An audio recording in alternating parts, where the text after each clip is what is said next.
মাংস এটা গরুর মাংস, আমাদের গন্ধ শুধু মাংস না তো একবারে চামড়া যখন ছিলি ফেলাইছে এটা গরুর মাংসের মতো মনে করেন দেখা যাচ্ছে। উপর দিয়ে দেখা যায় চাল, মাইসে মনে করছে চাল। রাজধানীর হাইকোর্ট মাজার গেটের পাশে অর্থাৎ শিক্ষা ভবনের ঠিক পাশেই একটি ড্রামের ভিতরে একজন পুরুষের খণ্ডিত মরদেহ পাওয়া গেছে, এবং এই যে খণ্ডিত মরদেহ সেটি একজন বয়স্ক ব্যক্তি, তবে তার নাম পরিচয় কিন্তু জানা যায়নি।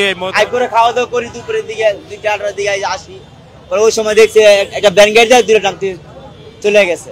খোলার পর নঙ্গি মাংস এটা গরুর মাংস, আমাদের গন্ধ শুধু মাংস না তো বান্ডা খুলতো, খোলার পরে গন্ধ, পরে আমরা পুলিশের ফোন দিই, পুলিশ আসে, আচ্ছা খুলো, আমরা খুলছি, খুলে দিই মাথা, উপরে চাউল দিয়ে নিচে মাংস, উপরে মাথা, এক দামে এগুলো আর এক দাম এর দূর, 2 দামের থেকে 1 লাখ বাড়িয়েছে।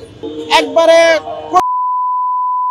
চামড়া যখন ছিলি ফেলাইছে এটা গরুর মাংসের মতো মনে করেন দেখা যাচ্ছে। তাহলে এটা কিভাবে মনে করেন মেরেছে দেখেন। মানুষ আজকালকার কত খারাপ হয়েছে, কত নির্দিষ্ট হয়েছে মানুষ, এইভাবে যে মারবে আমরা ধারণা করি নাই। আজকে যে মনে করেন বাংলাদেশের যে অবস্থা আমরা দেখতেছি, তাহলে এইভাবে কি আপনারা কোনো সময় লাশ দেখেছেন? তাহলে একজন মানুষের কাটি টুকরা টুকরা করে তারা আগে চামড়া ছিলিয়ে গরুর মতো মনে করেন আপনার ভাগা দিয়ে করে থয়ে গেছে। তাহলে এটা বর্তমান মনে আইনের ব্যবস্থা নাই কারণে তো মনে করেন আজকে এই দশা বাংলাদেশ। উপর দিয়ে দেখা যায় চাল, মাইসে মনে করছে চাল, আবার মধ্যে খুলে দেয় যে বস্তা। প্রথম বাই করছে নারী বুড়ি, ওই মাথা, ছাতি মাতি পিটি, তারপরে আমার ঠ্যাংঠু। আইন যে পর্যন্ত ঠিক না হবে, কঠোর না হবে, এই পর্যন্ত মনে করেন এর চেয়েও মনে করেন আরো বিশৃঙ্খলা বেশি হবে। আমরা সাধারণ মানুষ যা মনে করি, তার কারণ বর্তমান মনে করেন আমরা এই 5 আগস্টের পরে দেখতেছি মনে করেন একই অবস্থা। তাহলে এরকম করে মনে করেন দেশ চলে না।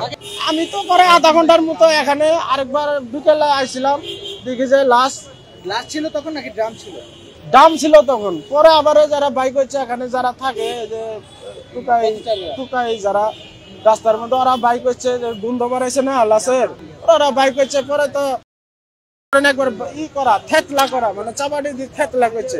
আগে চামড়া ছিলিয়ে মনে করেন তারপরে মনে করেন ড্রামের মধ্যে ভরছে, ভরি থুয়ে গেছে। আমরা ক্রাইম সিনের যে সিআইডি ক্রাইম সিন আসছে, আমরা শনাক্ত করার চেষ্টা করছি। তো লাশটা শনাক্ত করতে পারলে আমাদের জন্য ইনভেস্টিগেশনে সহজ হবে। এর বাইরে যে এখানে যারা নিয়ে আসলো তাদেরটা আমরা কারা কিভাবে নিয়ে আসলো, এটা তো প্রত্যক্ষদর্শী এবং সিসি ক্যামেরা এই দুটোই আমরা মিলাবো। তো মিলানোর পরে আস্তে আস্তে আমরা আসলে এটা ইনভেস্টিগেশন করলে আমরা বুঝতে পারবো যে এটা আসলে কিভাবে কি হলো, কার লাশ, সেটা আমরা পাইলে আরো আমাদের জন্য সহজ হবে।